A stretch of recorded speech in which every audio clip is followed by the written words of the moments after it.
ठरलं तर मग या मालिकेच्या येणाऱ्या काही भागामध्ये मित्रांनो आपल्याला असं पाहायला मिळणार आहे की आता अर्जुनने आता खरे पुरावे सिद्ध करून आणि साक्षीबद्दल खरे पुरावे सिद्ध करून आणि साक्षीने जे काही पुरावे सिद्ध केलेले होते त्यांना खोटं सिद्ध करून अर्जुनने साक्षीला जन्मठेपेची शिक्षा देऊन आता त्यांनी आता तिला जेलमध्ये पाठवलेलं आहे. आणि आता साक्षी आपल्याला पुढील भागामध्ये जेलमध्ये जाताना आता आपल्याला पाहायला मिळणार आहे. आता इकडे महिपत आता पवार वकिलांना बोलावून घेतात आणि त्यांना म्हणत असतात की हे बघा, जसं तुम्ही मला जेलमधून बाहेर काढलेलं आहे, म्हणजेच तुम्ही मला बाहेर जेलमधून सुटका करून दिलेली आहे, तसंच तुम्हाला आता साक्षीची सुद्धा सुटका करून द्यायची आहे. आणि साक्षीने जे काही पुरावे सिद्ध केलेले आहे ते पुरावे तुम्हाला खरे आहे असं सुद्धा कोर्टामध्ये सिद्ध करून द्यायचं आहे. आणि साक्षीने हा विलासचा खून केलेला नाही तर मधुभाऊंनीच विलासचा खून केलेला आहे असं सुद्धा तुम्हाला सिद्ध करायचे आहे. आणि मधुभाऊंनीच हा खून केलेला असून तुम्हाला मधुभाऊला जेलमध्ये पाठवून साक्षीला निर्दोष सिद्ध करायचा आहे. आता असं महिपत आता त्या पवार वकिलांना सांगत असतात. आणि आता पुन्हा ते महिपत आता त्या पवारला म्हणतात की तुम्हाला आता उद्याची हिअरिंग घ्यायची आहे आणि उद्याची हिअरिंग घेऊन तुम्हाला हे सर्व काही उद्या संपवायचं आहे असं सुद्धा महिपत आता त्या पवार वकिलांना म्हणत असतात. तेव्हा पवार वकील आता महिपतला हो म्हणतात आणि ते उद्याची हिअरिंग घेऊन घेतात. आता सर्व काही उद्या कोर्टामध्ये सगळेजण आल्याच्या नंतर आता जज साहेब आता पवार वकिलांना म्हणत असतात की तुम्ही आजचीच हिअरिंग का बरं घेतली. तेव्हा आता पवार वकील म्हणतात ते मिलॉर्ड, माझ्या साक्षी यांच्यावर जे काही आरोप लागलेले आहे ते अतिशय खोटे आहे आणि साक्षीने विलासचा खून केलेला नाही तर मधुभाऊंनीच विलासचा खून केलेला आहे. आणि सर्व काही जे काही पुरावे साक्षीने प्रेस कॉन्फरन्समध्ये सिद्ध केलेले होते ते सर्व काही खरे आहे. आणि चैतन्य गडकरीने जे काही यांच्यावर आरोप लावलेले होते त्या साक्षीबद्दल ते सर्व काही चैतन्यने ते सर्व काही खोटे होते. आणि साक्षी यांनी काहीही केलेलं नाही आहे. आणि आपण कोर्टाचा वेळ न वाया घालवता आजच ही केस बंद करावी. आणि मधुभाऊ पाटलांनीच हा खून केलेला असून तुम्ही त्यांना जेलमध्ये टाकावे आणि साक्षी यांना निर्दोष सिद्ध करून त्यांना त्यांची सुटका जेलमधून करून द्यावी असं आता पवार वकील आता जजसाहेबांना म्हणत असतात. तेव्हा आता अर्जुन आता मिलॉर्ड असं म्हणतो आणि ऑब्जेक्शन मिलॉर्ड असं म्हणतो आणि म्हणतो की साक्षीवर जे काही आरोप लागलेले आहेत मिलॉर्ड ते सर्व काही खरे आहेत. आणि जे काही चैतन्य गडकरींनी यांनी प्रेस कॉन्फरन्समध्ये जे काही सांगितलेलं आहे ते सर्व काही खरं होतं. मिलॉर्ड, जे काही साक्षी यांनी केलेलं आहे ते सर्व काही खरं आहे. आणि साक्षी यांनी चैतन्य गडकरी यांचा वापर केला आणि त्यांच्यासोबत खोटं प्रेमाचं नाटक केलं. आणि त्यांना जेव्हा काही समजलं चैतन्य गडकरींना यांचा जेव्हा चेहरा दिसला की हे सर्व काही माझ्यासोबत खोटं करत आहे आणि वात्सल्य आश्रमासाठी साक्षी यांनी चैतन्य गडकरी यांचा वापर केला. आणि साक्षीने जेव्हा वात्सल्य आश्रम जेव्हा यांना मिळालेलं नाही आणि जेव्हा यांना समजलं तेव्हा चैतन्य गडकरींनी साक्षीसोबत सर्व काही संबंध तोडून टाकले. आणि त्यांना कळलं की साक्षी ही खोटी आहे म्हणून साक्षीसोबत चैतन्य गडकरींनी सर्व काही संबंध तोडून टाकले.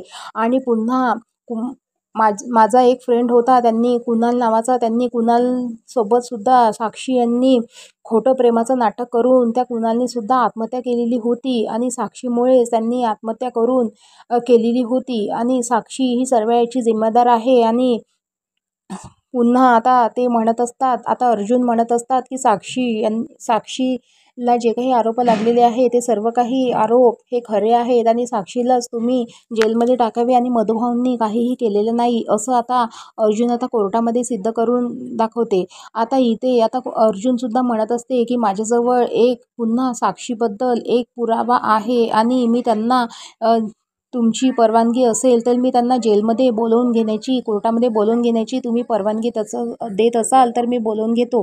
तेव्हा आता जजसाहेब आता ते पुराव्यांना आता म्हणतात की ठीक आहे तुम्ही बोलवू शकता. तेव्हा आता इकडे आता महिपत आणि साक्षीची पूर्णपणे घाबरून गेलेली असते. आणि आता महिपत म्हणते की याने कोणाला बोलवले आणि याच्याजवळ आता अर्जुनजवळ कोणता पुरावा असेल आमच्याबद्दल. तेव्हा आता अर्जुन आता त्या फायनान्सच्या माणसाला बोलवून घेतो आणि तो फायनान्सचा माणूस आता आल्याच्या नंतर आता मैपतची तर पूर्णपणे घाबरून गेलेली असते.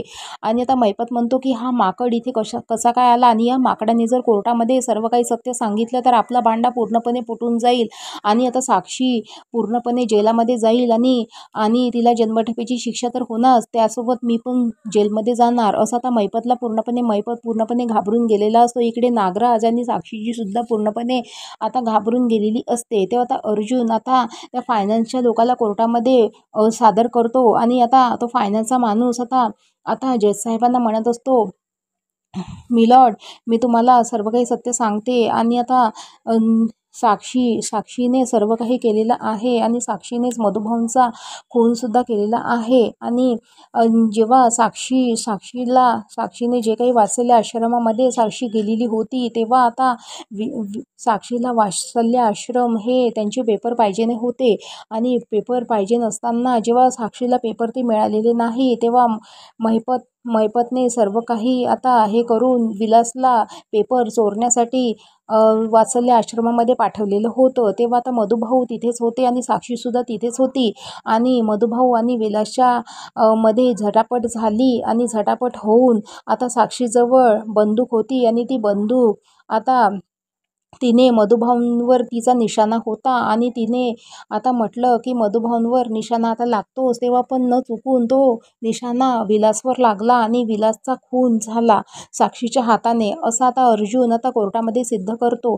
आणि तो पुन्हा म्हणतो की मैपत यांची आणि साक्षी यांची वात्सल्य आश्रमावर नजर होती. जेव्हा त्यांना पेपर वात्सल्य आश्रमाचे मिळालेले नाही तेव्हा हे सर्व काही करून साक्षीनेच विलासचा खून करून आणि सर्व काही मधुभाऊंना त्यांनी जेलमध्ये पाठवले आणि मधुभाऊंनी हे काहीही केलेलं नाही आहे, असं आता अर्जुन आता सर्व कोर्टामध्ये पुराव्यासकट आता सिद्ध करतो. आणि आता तो फायनान्सचा माणूससुद्धा सर्व काही आता कोर्टामध्ये महिपत आणि साक्षीबद्दल साक्ष देऊन आता साक्षीने सर्व काही केलेलं असून आणि मधुभाऊसुद्धा कसे काही जेलमध्ये गेले आणि साक्षीनेच खून केलेला आहे विलासचा हे सर्व काही सिद्ध करून आता साक्षीच आता गुन्हेगार आहे असं आता तो माणूस आता सिद्ध करून टाकतो. आता मित्रांनो, आता अर्जुनने सर्व काही सिद्ध करून आता साक्षीच गुन्हेगार असल्याची आता कोर्टाला साक्ष दिलेली आहे. आता येणाऱ्या भागामध्ये पुढे नक्की काय काय घडणार आता कोर्टामध्ये आता अर्जुनने पुराव्यासकट आता हे सिद्ध केलेलं आहे की मधुभाऊंनी आता विलासचा खून न करता साक्षीनेच खून केलेला आहे. आता पुढील मालिकेमध्ये मित्रांनो आता साक्षी आपल्याला जेलमध्ये जाणार आणि तिला जन्मठेपेची शिक्षा होणार हे आपल्याला या मालिकेमध्ये पाहायला मिळणार आहे. तर बघत राहा. ठरलं तर मग आणि व्हिडिओ आवडला असेल तर लाईक करा. थँक्यू.